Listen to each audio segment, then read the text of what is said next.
بسم اللہ الرحمن الرحیم۔ تو میرا یہ خیال ہے کہ ہم شروع کرتے ہیں، اور بیسک آئیڈیا ہم لوگوں کا یہ تھا کہ ہم بلا تاخیر اسٹارٹ کریں گے، اور وجہ اس کی یہ ہے کہ بعض اوقات جو بچے لیٹ آتے ہیں، جو شرکاء لیٹ آتے ہیں، ان کی وجہ سے ان نیسیسری ڈیلے ہوتا ہے، پھر چیزیں مزید جو ہے وہ تاخیر کا شکار بھی ہوتی ہیں، اور ہم نہیں چاہتے کہ ہم کسی کی دیر کی وجہ سے وکٹم بنیں۔ اچھا جی، تو ہم یہاں سے سٹارٹ کر رہے ہیں فلسفی۔ تو فلسفی ایک سب سے زیادہ قدیم ڈسپلن ہے، قدیم سائنس ہے، قدیم باڈی آف نالج ہے، اور سب سے زیادہ آپ یہ کہہ سکتے ہیں کہ مدر آف سائنسز کے طور پر اس کو ہم جانتے ہیں، سمجھتے ہیں۔ تو اس کی جو اہمیت ہے وہ یہ ہے کہ تمام سائنسز یہیں سے نکلتی ہیں، اور گریک فلاسفرز کے ہاں میتھمیٹکس فلسفی کا حصہ تھا، ایسٹرالوجی، ایسٹرانومی، جیولوجی اور دیگر جتنی بھی برانچز سائنس کی ہیں وہ سب کے سب یہیں سے نکلتی ہیں، سائنس سے نکلتی ہیں۔ تو اس وجہ سے فلسفی کو بطور ایک ڈسپلن پڑھنا سنجیدگی کے ساتھ، اور بالخصوص اس انداز میں کہ ہم کسی کتاب کے گرد اس کو سمجھنے کی کوشش کریں، تو یہ بنیادی مقصد تھا ہمارا کہ ہم فلسفی کو اس انداز میں کریں۔ تو اسی وجہ سے آج کی اس نشست اور ہفتہ وار نشست کا اہتمام کیا ہے، اور ہمارا بنیادی مقصد صرف اور صرف یہ ہے کہ ہم فلسفی کو سمجھنے کی کوشش کریں۔ یہ جو لفظ ویسٹرن ہے، یہ اس لیے آپ نے اس پہ دیکھا ہوگا پرومو وغیرہ کے اوپر بھی ویسٹرن فلسفی، تو ڈومیننٹلی ویسٹرن فلسفی ہی ہوگی، لیکن صرف ویسٹرن فلسفی نہیں ہوگی۔ کوشش ہماری ہوگی کہ اس میں ہم اسلامک فلسفی بھی جو اس کا حصہ بنی ہے اس کتاب کا، اس کو دیکھیں۔ اس کے ساتھ ساتھ ہم انڈین اور چائنیز جو فلسفی ہے اس کو بھی ہم دیکھیں جہاں جہاں ہمیں محسوس ہوگا، لیکن پری ڈومیننٹلی وہ ویسٹرن تھنکرز کو ہم پڑھیں گے، ویسٹرن بکس کو ہم دیکھنے کی کوشش کریں گے۔ تو اٹس ناٹ پیور ویسٹرن، صحیح ہے؟ تو فلسفی ہے، لیکن فلسفی میں گریک فلسفی، اور اس کے بعد میڈیول ٹائم، اور اس کے بعد پھر ماڈرن، اور پھر کچھ پوسٹ ماڈرن لوگوں کو ہم پڑھیں گے۔ تو یہاں سے اگر ہم گفتگو کا آغاز کریں کہ فلسفی کیوں، تو سوکریٹیز نے یہ کہا کہ the unexamined life is not worth living, کہ اگر ہم اپنی زندگی کا تجزیہ نہیں کرتے تو ہماری زندگی کا کوئی فائدہ نہیں ہے۔ اٹس ناٹ ورتھ لیونگ، ایسی زندگی گزارنے کا کوئی مقصد نہیں ہے، اس کا کوئی فائدہ نہیں ہے۔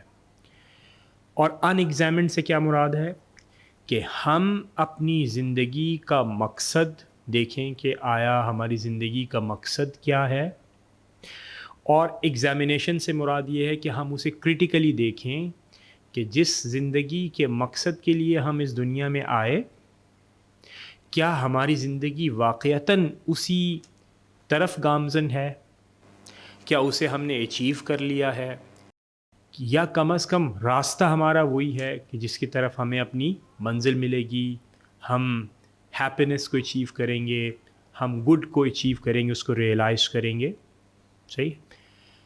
تو سقراط کی یہ جو کہنا ہے کہ the unexamined life is not worth living, اس سے ہمیں اس بات کا پتہ چلتا ہے کہ فلسفہ بنیادی طور پر یہ کہتا ہے کہ ہمیں زندگی کو صحیح معنوں میں جینے کی ضرورت ہے، اور اس میں جو کمی ہے، جو کوتاہی ہے، جو غفلت ہے، اس سے ہم ان چیزوں کے اوپر یعنی فلسفے کو ہم اپنی زندگی میں شامل کرنے کے بعد کیا کریں کہ ہم زندگی کو اس طرف دھکیلنا شروع کریں، اس طرف اس کو لے کے جانا شروع کریں. تو اس وجہ سے یہ جو اس کا کہنا ہے کہ the unexamined life is not worth living. سقراط نے یہ کیوں کہا؟ سوال یہ پیدا ہو. سقراط نے یہ اس لیے کہا کہ وہ اپنے معاشرے میں ایسے لوگوں کو، ایسے نوجوانوں کو، ایسے قائدین کو جانتا ہے ایتھنز کے اندر، جہاں لوگ اپنی زندگی کو ایگزامن نہیں کرتے ہیں. اور ایگزامن کرنے سے مراد یہ ہے کہ وہ کریٹیکلی ایگزامن نہیں کرتے. تو اب وہ توجہ چاہتا ہے کہ ہمیں اپنی زندگی کو کریٹیکلی ایگزامن کرنا ہے. تو اس لیے سقراط نے یہ کہا. اور سقراط بنیادی طور پر فادر آف فلاسفی ہے، فادر آف ریزننگ ہے. صحیح ہے. اور اس کی یہ سینگ ہمیں یہ بتاتی ہے کہ فلاسفی محض ایک ایکسرسائز نہیں ہے، جسے اکثر ہم یہ کہتے ہیں کہ اگر آپ نے فلسفہ پڑھ لیا تو آپ بہت زیادہ کریٹیکل ہو جائیں گے، اگر آپ نے فلسفہ پڑھ لیا تو آپ یہ کرنا شروع ہو جائیں گے. سقراط جس طرح فلسفے کو سمجھتا ہے تو اس سے مراد یہ ہے کہ وہ زندگی سمجھتا ہے فلسفے کو. فلسفہ زندگی ہے، اخلاقیات کے مطابق اپنی زندگی کو لے کر چلنے کا نام فلسفہ ہے. اس کے ساتھ اپنے آپ کو ہم آہنگ کرنا، یعنی اپنی زندگی کو اخلاقیات کے ساتھ ہم آہنگ کرنے کا نام فلسفہ ہے. تو ہمارے ہاں تو فلسفے کے حوالے سے ہمارے ہاں کیا اکثر ہمارے ہاں عرف عام میں فلسفے کے بارے میں کیا مشہور ہے کہ کچھ ایسی ایبسٹریکٹ چیزوں کے بارے میں غور و خوض کرنا، بڑے بڑے تصورات کا نام لے لینا، اس کا نام فلسفہ ہے. یا کچھ مثالی دنیا کی باتیں کرنا، مثالی تصورات کی باتیں کرنا، یہ فلسفہ ہے. سقراط کے نزدیک اپنی زندگی کو اخلاقیات کے ساتھ ہم آہنگ کرنے کا نام فلسفہ ہے. تو اس کے لیے یہ ایک لائف پروجیکٹ ہے، یہ محض ایک ڈسپلن نہیں ہے جسے آپ یونیورسٹیز میں جا کے سیکھتے ہیں، بلکہ یہ زندگی گزارنے کا ایک فن ہے. It is an art of worth living life. یعنی یہ ایک اچھی متوازن زندگی گزارنے کا فن ہے. ٹھیک ہے، سائنس بھی نہیں بلکہ کیا ہے، یہ فن ہے، یہ ایک کرافٹ ہے جسے آپ سیکھتے ہیں پریکٹسز کے ذریعے سے اور اپنی زندگی کو اس ماحول میں ڈھالنے کی کوشش کرتے ہیں جو کہ فلسفہ. تو یہ بیسیکلی میں نے بیک گراؤنڈ کے حوالے سے یہ کہا کہ یہ ہے فلسفہ جو کم از کم ہمیں یہاں محسوس ہوتا ہے گریک فلاسفرز کے ہاں. اب دوسری بات کہ فلسفے کے اندر کیا چیزیں زیر بحث آتی ہیں. تو فلسفے کے اندر سب سے بنیادی بات یہ ہے کہ جو انسانوں کے ڈیپسٹ کنسرن ہیں، سب سے گہرے کنسرنز ہیں، اس کے لیے سب سے بنیادی سوالات ہیں، یہ ہم فلسفے میں اٹھاتے ہیں. اور ان سوالات میں، ان پہلوؤں میں کیا کیا چیز شامل ہے؟ تو اس میں سب سے پہلا جو چیز، سب سے اہم چیز جو شامل ہے اس کو ہم کہتے ہیں کہ وہ ہے ریالٹی کا کانسیپٹ، کہ ریالٹی کیا ہے. صحیح ہے. تو حقیقت کا سوال تو ایک ایسا سوال ہے جو کہ ہم اکثر اٹھاتے بھی ہیں، اکثر پوچھتے بھی ہیں کہ بھئی ریالٹی یہ ہے، یہ نہیں ہے. تو ریالٹی کیا مادی ہے؟ کیا ریالٹی حقیقت روحانی ہے؟ تو ریالٹی کے حوالے سے انسان یا بنی نوع انسان کے لیے ہمیشہ یہ سوال رہا کہ حقیقت کیا ہے. اسی طرح خدا ریالٹی ہے، اس کائنات کی ریالٹی خدا ہے، تو پھر اس کا کیا مطلب ہوا؟ صحیح ہے. اور کیا وہ ریالٹی ایسی ہے جو کہ کانسٹنٹلی چینج ہوگی یا چینج نہیں ہوگی؟ کیا ریالٹی پرماننٹ ہے یا چینج ہونے والی ہے؟ یہ دوسرا سوال ہے. تو حقیقت بعض لوگوں کا خیال یہ ہے کہ حقیقت تو کہتے ہی ایسی چیز کو ہیں جو تبدیل نہ ہو، جو تبدیلی کو قبول نہ کریں۔ اس کے بالکل برعکس دوسری طرف ایسے لوگ بھی موجود ہیں جن کی رائے یہ ہے کہ حقیقت کا نام ہی تبدیلی ہے۔ صحیح ہے؟ تو پہلا ڈیپسٹ کنسرن بنی نوع انسان میں اور انسانوں کے حوالے سے یہ رہا کہ حقیقت کے بارے میں ہم کیا کہیں گے۔ دوسرا سوال یہ ہے کہ علم کیا ہے؟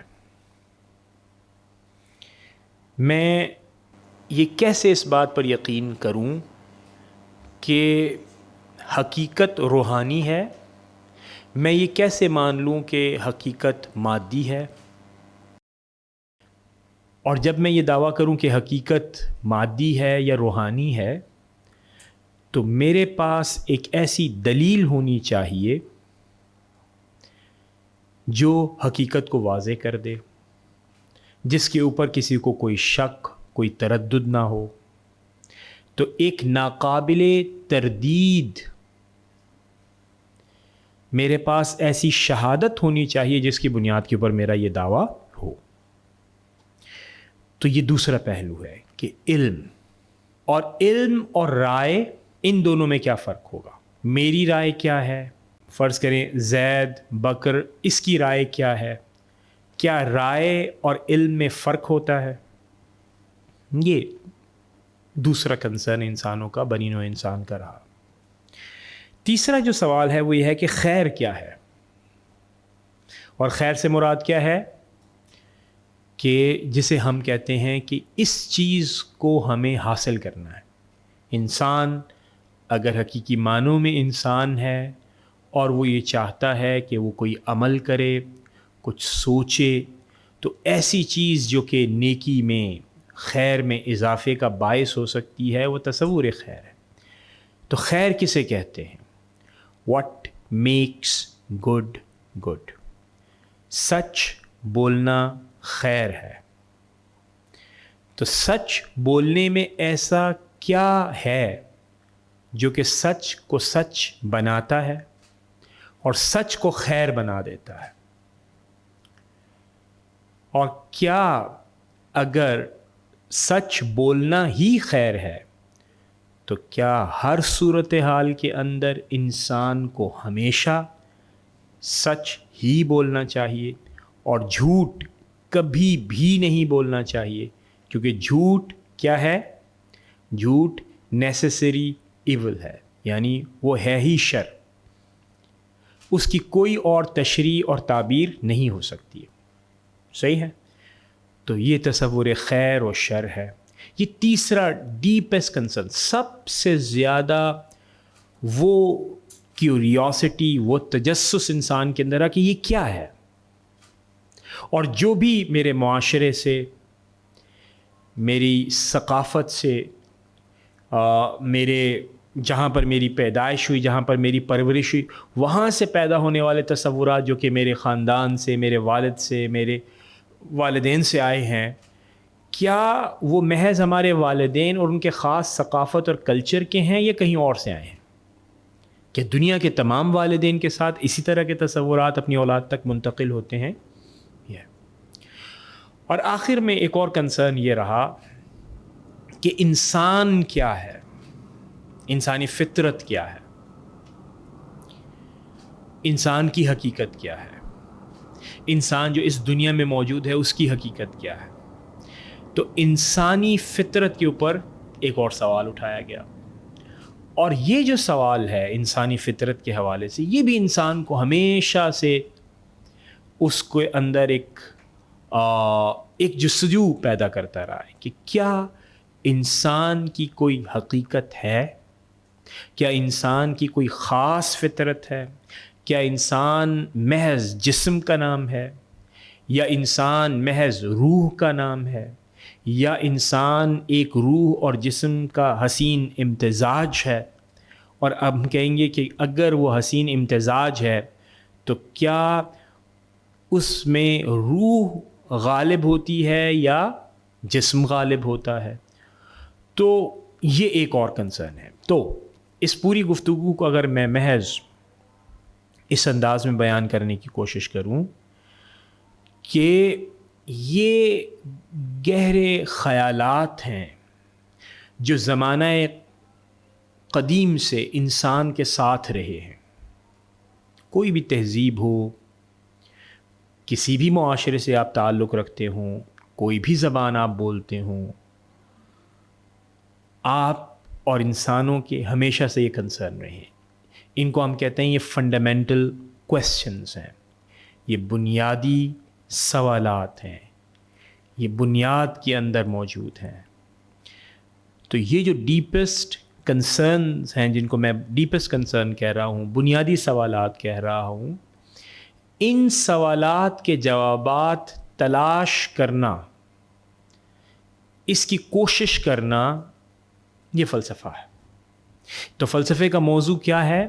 فلسفے کا موضوع یہ ہے کہ انسان اپنی ابتدا سے جو بھی ہمارے پاس تاریخ موجود ہے، رجسٹرڈ تاریخ ہے، لکھی ہوئی تاریخ ہے، جس سے ہم جانتے ہیں کہ یہ تاریخ ہے، اس رجسٹرڈ تاریخ میں انسان کے لیے چند بنیادی سوالات ہمیشہ ایسے رہے جو جن کے جوابات تلاش کرنے کی اس نے کوشش کی.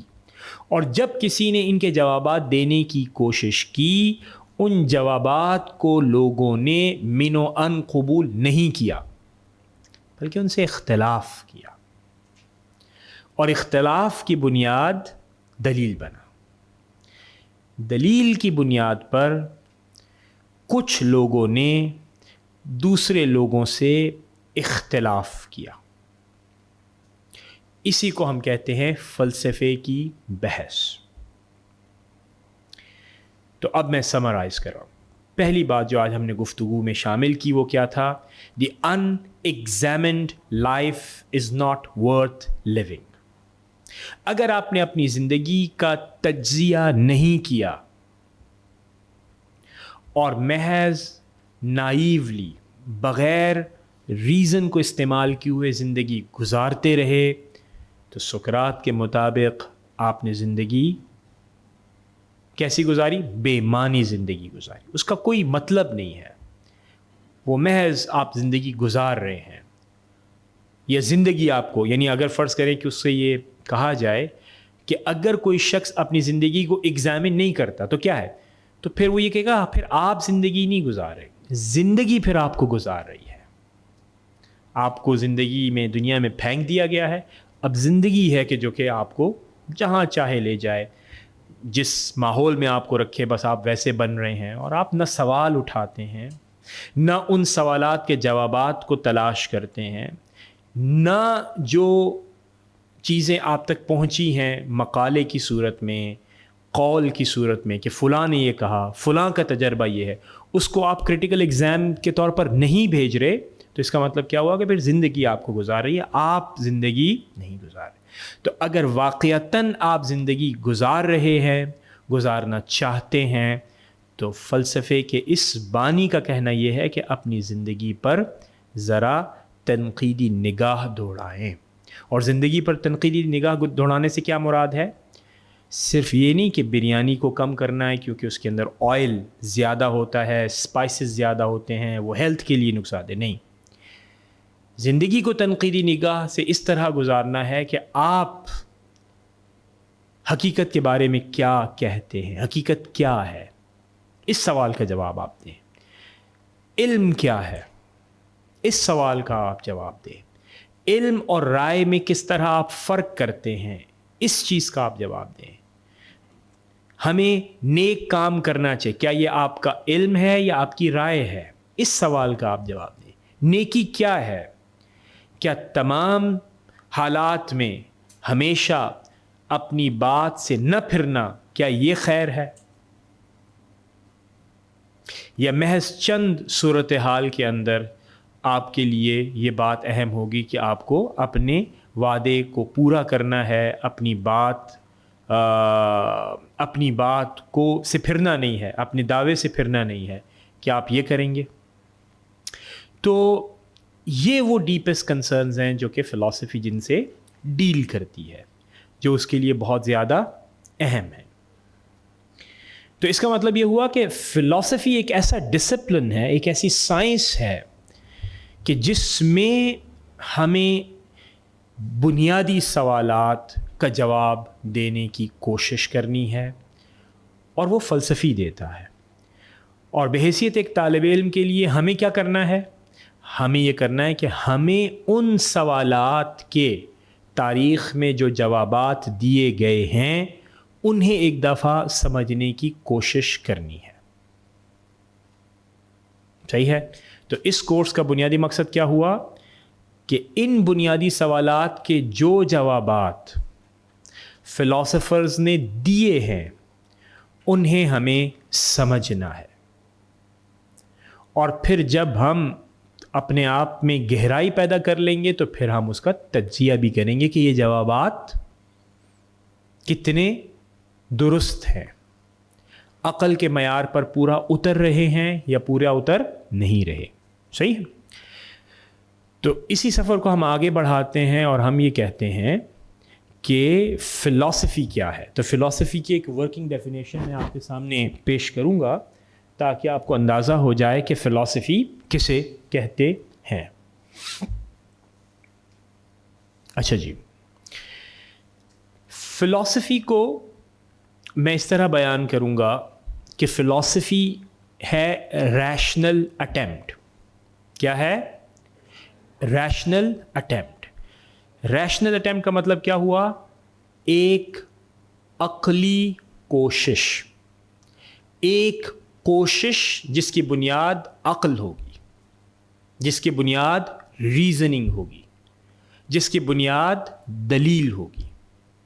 صحیح ہے؟ تو فلسفہ نام ہے ایک کوشش کا. کون سی کوشش کا؟ جس کی بنیاد دلیل ہے، جس کی بنیاد ریزننگ ہے، جس کی بنیاد آرگیومنٹ ہے. صحیح ہے؟ کیا کرے گی یہ کوشش؟ پہلا کام یہ کرے گی ٹو ریز کویسچنس. پہلا کام یہ کرے گی کہ یہ کوشش سوالات کھڑے گی، قائم کرے گی، سوالات کو کھڑا کرے گی. صحیح ہے؟ فلسفی کی سب سے میجر کنٹریبیوشن یہ نہیں ہے کہ جواب کیا دیا جائے. جواب بڑے اہم ہوتے ہیں فلاسفرز کے. پلیٹو نے ریالٹی کا کیا جواب دیا، ایرسٹوٹل نے ریالٹی کا کیا جواب دیا، علم کے بارے میں پلیٹو کیا کہتا ہے، ایرسٹوٹل کیا کہتا ہے، ڈیکارٹس، کانٹ، نیچے یہ کیا کہتے ہیں. ان جوابات سے زیادہ اہم فلاسفرز کے لیے سوالات ہوتے ہیں کہ کس نے کیا سوال قائم کیا. سقراط جسے ہم بابائے فلسفہ کہہ سکتے ہیں، تو بابائے فلسفہ جب سوال اٹھاتے ہیں تو ان کا سوال کا اٹھانا زیادہ اہم تھا کہ انہوں نے کس طریقے سے وہ سوال اٹھایا اور وہ کیا سوال اٹھایا، جس سے 2 صدیاں 3 صدیاں پہلے شروع ہونے والی پوری کی پوری بحث کی سمت تبدیل ہو گئی، منزل تبدیل ہو گئی. صحیح ہے؟ تو فلسفے میں پہلی چیز کیا ہے؟ ایک کوشش. وہ کوشش دلیل اور ریزننگ کی بنیاد پر ہوگی، اور وہ کوشش کس چیز کی ہوگی؟ سوالات کو قائم کرنا. صحیح ہے؟ تو فلسفی is an art of raising questions. بڑے فلسفی، بڑے مفکرین بہت ہی بنیادی اور بہت ہی متعلقہ سوالات اٹھاتے ہیں جس بارے میں بھی وہ گفتگو کرنا چاہتے ہیں. فرض کیجئے کہ آج کے زمانے کا سب سے بڑا سوال فلاسفرز اٹھائیں گے. صحیح ہے؟ اب دوسری بات، صرف سوالات کو اٹھانا فلاسفرز کے لیے کافی نہیں ہے، بلکہ اس کو سمجھنا بھی بہت اہم ہے. ٹو انڈرسٹینڈ دوز کویسچنس، کہ جب میں نے یہ سوال اٹھایا تو اس کا کیا مطلب ہے. بعض اوقات ہم سوالات کو سمجھتے ہیں لیکن ہم اسے اس تناظر میں نہیں سمجھ پاتے جس تناظر میں فلاسفر وہ سوال اٹھاتا ہے اور اسے سمجھنے کی ضرورت ہے. صحیح ہے؟ مثال کے طور پر لائف. تو life What is the meaning of life? فرض کیجئے کہ اگر میں یہ فریز اٹھاؤں کہ میننگ آف لائف کیا ہے، تو اس کی ایک انڈرسٹینڈنگ یہ ہوگی کہ میننگ آف لائف کا مطلب یہ ہوتا ہے کہ زندگی کا مطلب کیا ہوا، زندگی کی تعریف کیا ہے. اور زندگی کی تعریف آپ کیسے کر سکتے ہیں؟ بایولوجیکل کر سکتے ہیں کہ زندگی کا آغاز صحیح ہے ایسے ہوتا ہے. تو بایولوجیکلی اگر آپ اس کو ایکسپلین کرتے ہیں، دس از ون انڈرسٹینڈنگ. کیا فلاسفر بھی میننگ آف لائف کو اس طرح سمجھے گا، یا میننگ آف لائف کو کہے گا what is the ultimate purpose of life? صحیح ہے.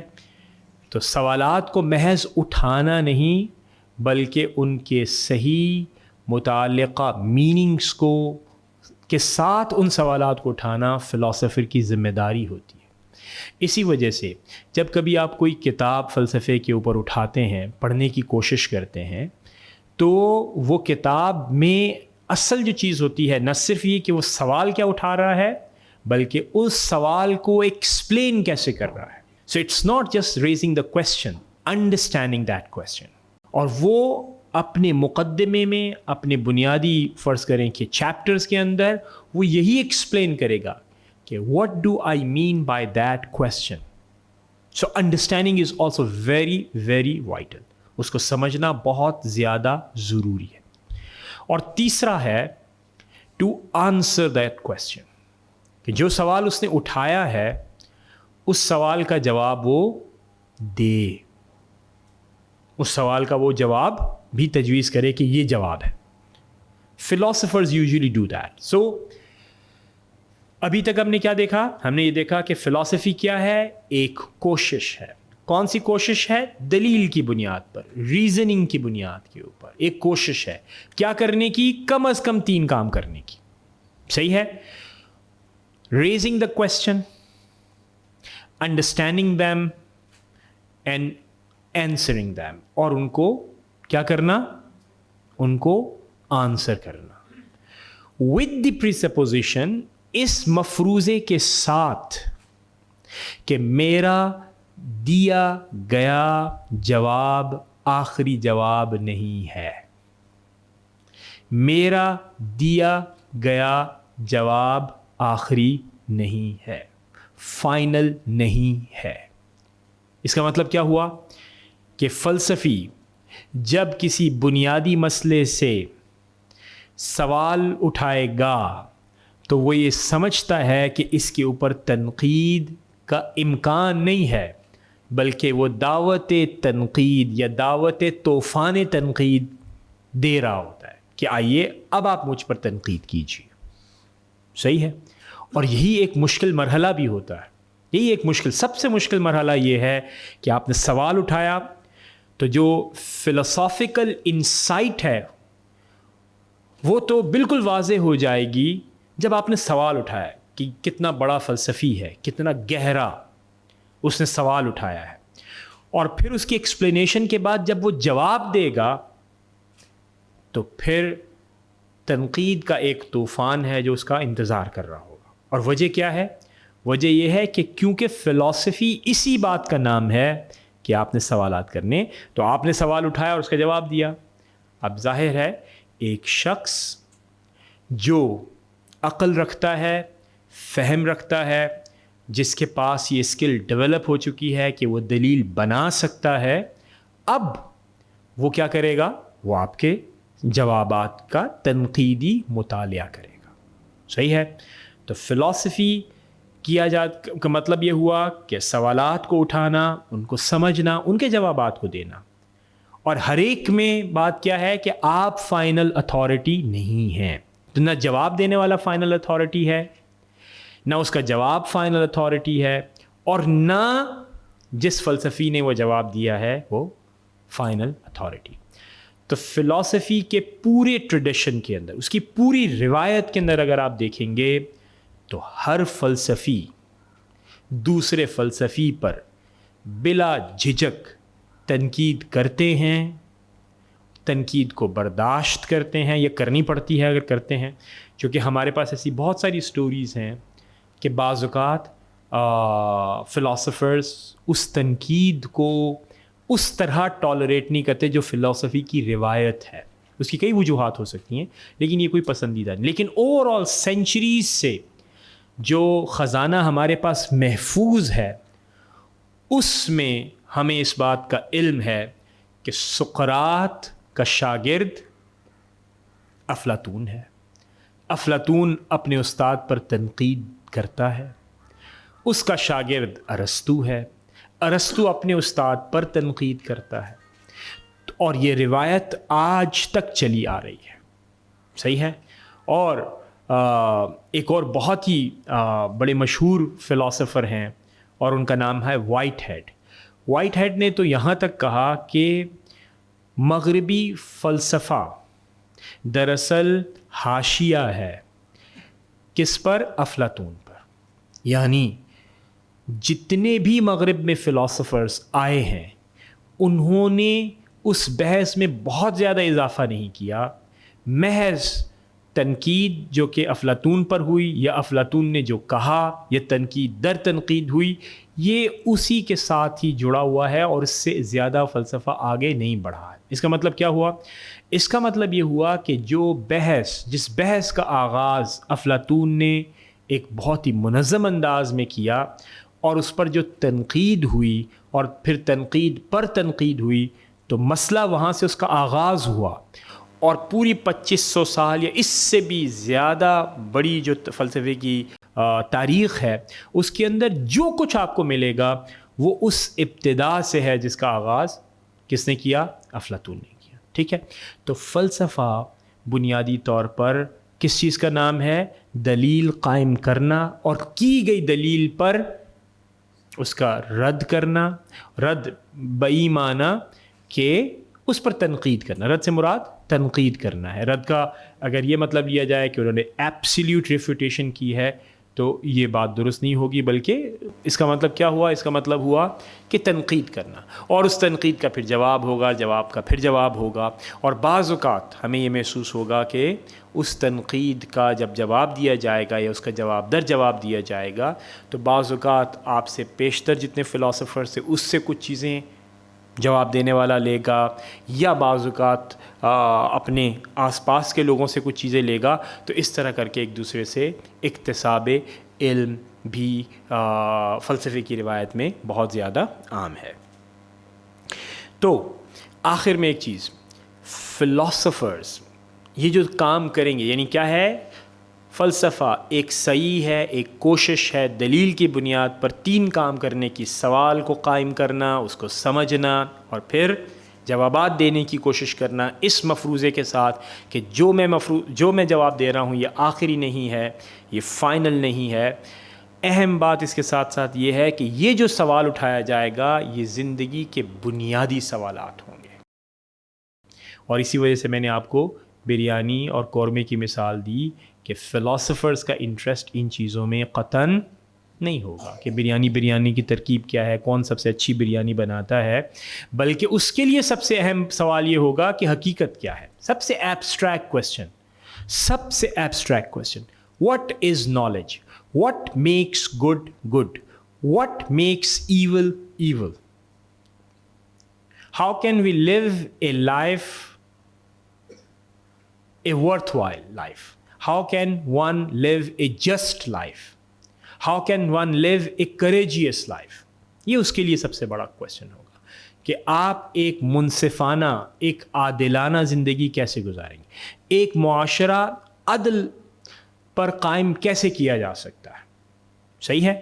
یہ ہیں وہ سوالات جن کے جوابات تلاش کرتا ہے فلسفی. صحیح ہے.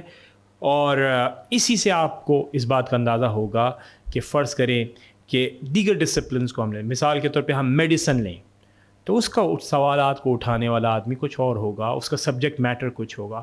تو فلاسفرز اپنے آپ کو اس طرح دیگر ڈسپلن سے اپنے آپ کو علیحدہ کرتے ہیں اور ممتاز کرتے ہیں کہ ہمارا ایریا آف انویسٹیگیشن کیا ہے، یہ چند چیزیں. یعنی اس کو ہم کہتے ہیں مثال کے طور پر ریئلٹی کیا ہے، نالج کیا ہے، ویلیوز کیا ہیں، ورچوز کیا ہے، اور ایک معاشرے میں ایک ہیومن نیچر کیا ہے. صحیح. تو یہ چند سوالات ہیں جن سے فلسفی بحث کرے گا. تو ہم نے ابھی تک یہ بیان کیا کہ فلاسفی کی سگنیفیکنس کیا ہے. دوسری بات ہم نے یہ بتائی کہ ڈیپسٹ کنسرنس سے فلاسفی ڈیل کرتی ہے, وہ ڈیپسٹ کنسرنس بھی میں نے ایکسپلین کر دیے, اور فلاسفی کی ایک ورکنگ ڈیفینیشن بھی میں نے آپ کے سامنے ایکسپلین کی, تاکہ ہمیں جب ہم آج اس کلاس سے فارغ ہوں تو ہمیں کم از کم اتنا ضرور علم ہو کہ فلاسفی کی ورکنگ ڈیفینیشن کیا ہے, تاکہ آپ کے سامنے کچھ چیزیں جو ہیں وہ واضح ہوں. اچھا, اب ہمیں ایک چیز اور دیکھنی ہے جس کے اوپر بہت سارے سوالات, جب ہم نے اس کو اسٹارٹ کرنا چاہا تو سوالات اٹھے, اور سوالات کیا تھے کہ پہلا سوال تو یہ تھا کہ فلاسفی کی ہمارے ہاں عام طور سے جتنی بھی گفتگو ہوئی ہے, خود اس میں بھی شامل ہوں اور ہمارے دوست احباب بھی شامل ہیں, اور وہ بہت ہی جسے ہم کہتے ہیں کہ شارٹ ٹرم قسم کے گفتگو اور کورسز ہوتے ہیں, جو کہ 1 مہینے میں ختم ہو سکتے ہیں, 2 مہینے میں ختم ہو سکتے ہیں, اور اس سے زیادہ نہیں, اور بہت ہی عمومی نوعیت کے وہ کورسز تھے. اور اس میں بیسیکلی زیادہ کیا تھا کہ ویسٹرن فلاسفی, ماڈرن فلاسفی کیا ہے, اور اس کو بہت ہی ایبسٹریکٹ وے میں اور بہت ہی زیادہ جسے آپ کہتے ہیں سطحی انداز میں آپ نے گفتگو کی, اور وہ گفتگو ہو گئی. تو ابھی کچھ عرصے سے ہم یہ فیل کر رہے تھے کہ ایک سنجیدہ فورم بنایا جائے, اور اس سنجیدہ فورم میں ابتدا سے دیکھا جائے فلاسفی کیا ہے, صحیح ہے, فلاسفی کیا ہے, اور اس کا کوئی پولیٹیکل مطلب نہیں ہو کہ نہیں ہم نے تو پڑھا ہی اس لیے کہ ہم نے تو تنقید کرنی ہے اور ہم نے تو الزام تراشیاں کرنی ہیں, صحیح ہے. اس سے لکھنے پڑھنے کی چیز کو بہت زیادہ ہم کیا بنا لیتے ہیں, ولگرائز کر لیتے ہیں, ٹھیک ہے. تو ہماری کوشش یہ ہے, دیکھیں کوشش یہ ہے کہ ہم فلاسفی کو as much as possible basic چیزوں سے سمجھنے کی کوشش کریں, تاکہ ہمیں پتہ چلے کہ اصل میں علمی میدان میں ایکیڈیمک ریم کے اندر کیا گفتگو کر رہے ہیں فلاسفرز, صحیح ہے. اور اس سے زیادہ اہم بات یہ ہے کہ فلاسفرز کے حوالے سے جو ہمارے ہاں نیگیٹو کانوٹیشن میں گفتگو ہوتی ہے کہ فلاسفرز ایبسٹریکٹ اور دنیا سے بالکل آزاد ہو کر کوئی گفتگو کرتے ہیں, تو ہم یہ چاہ رہے ہیں کہ بیسک گفتگو سے آغاز کریں, تاکہ ہمارے دوست جتنے بھی ہیں, تھوڑے ہیں زیادہ, اس سے ہمیں کوئی زیادہ دلچسپی نہیں ہے کہ کتنے ہیں, بہنیں ہیں, بھائی ہیں, سب لوگ ہم یہ ایک سیریس, ایک سنجیدہ کوشش کریں. اچھا, یہ کوشش کا ایک انداز یہ ہو سکتا تھا کہ ہم بتائیں کہ ہاں بھائی میں کر رہا ہوں, میں تیاری کر کے آتا ہوں, اور ہم گریک فلاسفی کو دیکھیں گے, پھر میڈیول فلاسفی کو دیکھیں گے, پھر ماڈرن فلاسفی کو دیکھیں گے, اور ہم لیکچرز کی فارم میں آپ کو بتائیں گے. یہ ایک میتھڈ ہے اور ایک اچھا میتھڈ بھی ہے. اٹ ڈپینڈس کہ کون اس کو سیکھنے کی کوشش کر رہا. لیکن اس نشست کا بنیادی مقصد صرف یہ نہیں ہے کہ ہم نے ٹائم کو ایڈریس کرنا ہے. ہمارے لیے ٹائم ایشو نہیں ہے, ہمارے لیے ٹائم ایشو نہیں ہے. ہمارے لیے ایشو یہ ہے کہ ہم کوالٹی ٹائم دے کر فلاسفی کی پریکٹس کو, فلاسفی کو سمجھنے کی کوشش کریں, وہ سوالات اور ان کے دیے گئے جوابات کو سمجھنے کی کوشش کریں, ٹھیک ہے. تو ایک سنجیدہ کوشش ہے. اس سنجیدہ کوشش کو مزید آبجیکٹو بنانے کے لیے, ٹھیک ہے, کہ واقعتاً یہ ایک سنجیدہ کوشش ہے, تو آپ کے پاس اور میرے پاس دونوں کے پاس ایک ہی ٹیکسٹ بک ہو, جو کہ آپ بھی دیکھیں, میں بھی دیکھوں, اور پھر اس کو ہم آہستہ آہستہ اس ٹیکسٹ کے گرد اس گفتگو کو ہم لے کر آگے چلیں. تو اس فلاسفی کی کلاسز کے اندر ہماری کوشش یہ ہوگی کہ ہم فلاسفی کے بیسک فلاسفرز کو ان کے ان سوالات کے گرد, جو فنڈامنٹل کویسچنز میں نے ریز کیے کہ ریئلٹی کیا ہے, نالج کیا ہے, ان سوالات کے گرد ہم اس بحث کو آگے لے کر چلیں, اور اس کی آبجیکٹیوٹی کو مزید مینٹین کرنے کے لیے ایک ٹیکسٹ بک ہو جس کے گرد میں بھی اپنی گفتگو کو بنوں, اور کوشش کروں کہ اس ٹیکسٹ بک کے کلوز وہ ڈسکشن ہو, صحیح ہے. اور اگر اس میں ہم اضافہ کر سکیں کہ فرض کریں کہ برٹن رسل اس کے حوالے سے اس نے کیا لکھا ہے, کاپسٹن کی کیا رائے ہے, اسٹیس کیا کہتا ہے, تو وہ بھی ساتھ ساتھ اگر وہ گفتگو کے اندر ہمیں متعلق نظر آئے گی تو ہم اس کے اوپر بھی کریں گے. لیکن اصل میں جس ٹیکسٹ بک کا انتخاب کیا گیا ہے وہ یہی ہے جو کہ ہم نے بتائی ہے، جس کا نام ہے دا گریٹ کنورسیشن. اچھا جی، اب گریٹ کنورسیشن کیوں؟ اس کے اوپر بھی کافی ہمارے دوستوں کے سوالات تھے، اور ہمارے پاس ایک پروپوزل اور بھی آیا ہوا تھا کہ ہم یہ کتاب کیوں نہیں شروع کر سکتے، جیسے کہ برٹن رسل کی ہے یا صوفیز ورلڈ ہے، اور کون سی کتاب. تو اس کی ایک بنیادی وجہ ہے great conversation. Over the years جو ہمیں دیکھنے کا موقع ملا پڑھانے کا، تو یہ کتاب بنیادی طور پر اس لیے اس کا انتخاب کیا گیا کہ یہ اسٹوڈنٹ فرینڈلی ہے، کہ اس کے اندر جو عبارتیں ہیں وہ سادہ ہیں، آسانی سے سمجھ میں آتی ہیں. پہلی اس کی بنیادی وجہ یہ ہے. اس سے زیادہ اہم بات جو کہ مجھے پسند ہے کہ فلسفی کیا محض فلسفی کی ڈرائنگ روم میں ایک بہت ہی آرام دہ چیئر پر بیٹھ کر خیالات کا سوچنا، کیا فلسفہ اس چیز کا نام ہے؟ تو جو آتھر ہیں اس کتاب کے، نارمن میلشرٹ، ان کا یہ خیال ہے کہ فلسفی ایسینشلی انٹریکٹیو ہوتی ہے. فلسفی ایسینشلی ایک رابطے کا کام کرتی ہے، ایک لحاظ سے ڈائیالوجیکل ہے یا انٹریکٹیو ہے یا ایک کنورسیشن ہے. تو ہسٹری آف فلسفی بنیادی طور پر کیا ہے؟ ایک کنورسیشن ہے، ایک مکالمے کا نام ہے جو کہ زمانہ قدیم سے چلا آ رہا ہے. تو اس کا مطلب کیا ہوا؟ اس کا مطلب یہ ہوا کہ فلسفی ایک تو بات یہ نہیں کر رہا جو ہمارے ہاں عرف عام میں مشہور ہے کہ دنیا سے اس کا کوئی لینا دینا نہیں ہے. وہ ایسے سوالات نہیں اٹھا رہا جس کا کسی بھی انسان کے زندگی میں کوئی اثر ہو نہیں. اس سے اس بات کا رد ہوتا ہے کہ فلسفی ایسے نہیں ہوتے. صحیح ہے، فلسفی ہمیشہ متعلقہ سوالات اٹھاتا ہے، آپ کے معاشرے کے حوالے سے، اخلاقیات کے حوالے سے، اور حقیقت کیا ہے اس کے حوالے سے سوالات بھی اٹھائے گا، ان کے جوابات بھی دے گا. اور ان کے جوابات کو دیتے ہوئے وہ کیا پیش کرے گا؟ دلیل پیش کرے گا. اور دلیل کو بھی میں ایکسپلین کروں گا کہ دلیل سے کیا مراد ہے. اور وہ ایک ایسی چیز پیش کرے گا جس میں آپ کو بھی اس بات کا اختیار ہوگا کہ آپ بھی ایک دلیل اس کے جواب میں پیش کریں اگر آپ کی رائے اس سے مختلف ہے، یا آپ کو لگتا ہے کہ پیش کردہ رائے میں کوئی کمی ہے، کوئی کجی ہے، کوئی اس سے جسے آپ یہ کہہ سکتے ہیں کانٹرڈکشن نکلتا ہے، تو اس کا اظہار کیا جا سکتا ہے. تو اس کتاب کے انتخاب کا دوسرا مقصد کیا تھا کہ فلسفی کی پریکٹس کو بھی ایک کنورسیشن کے طور پر دیکھا جاتا ہے. اور کنورسیشن سے میری مراد کیا ہے کہ ایک مکالمہ ہے. کہ فرض کیجئے کہ اگر افلاطون اور ارسطو کے درمیان بحث ہو رہی ہے، صحیح ہے، تو ہمیں یہ اس بات کا علم ہوگا، یا فرض کریں کہ برٹن رسل اور وٹگنشٹائن کے درمیان گفتگو ہو رہی ہے، تو دراصل جب وٹگنشٹائن گفتگو کرے گا اور یہ بتائے گا کہ زبان کی اہمیت کیا ہے، تو دراصل وہ اپنے دلائل کو قائم کرتے ہوئے جواب دے رہا ہوتا ہے ان اعتراضات کا جو کہ برٹن رسل یا فریگے کے فلسفے سے باہر آ رہے ہوتے ہیں. صحیح ہے. اسی طرح فرض کریں ہیگل اگر کسی بات کا جواب دے رہا ہے تو وہ تنقید کر رہا ہے ایمینول کانٹ کے کیٹیگوریکل امپیریٹو کے اوپر، یا جو نومینا اور فینومینا کی ڈسٹنکشن ہے اس کے اوپر، یا یونیورسلائزیبلٹی کے اوپر. ٹھیک ہے.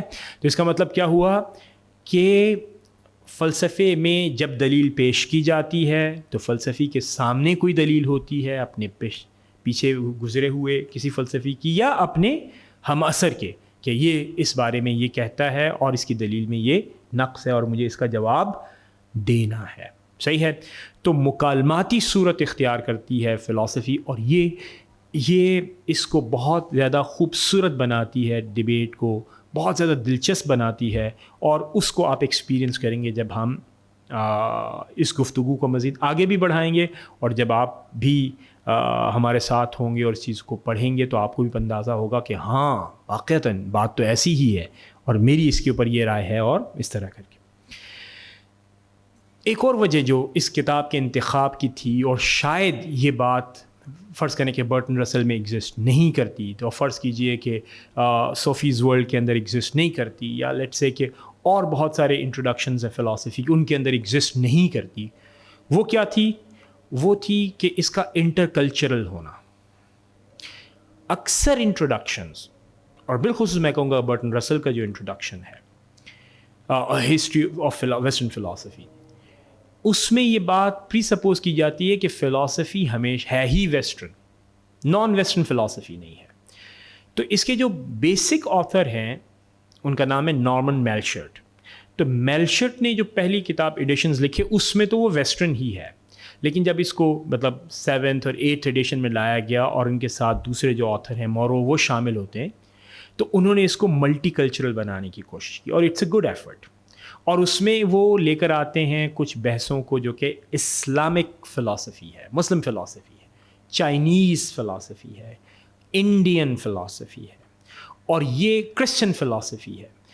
تو یہ وہ کنسرنز ہیں جو کہ اس کتاب کی ریچ کو اور اس کی جسے آپ کہہ سکتے ہیں کہ فلاسفی کی انڈرسٹینڈنگ کو اور ریزننگ کے پروسیس کو کافی حد تک باعث فری بنانے کی کوشش ہے.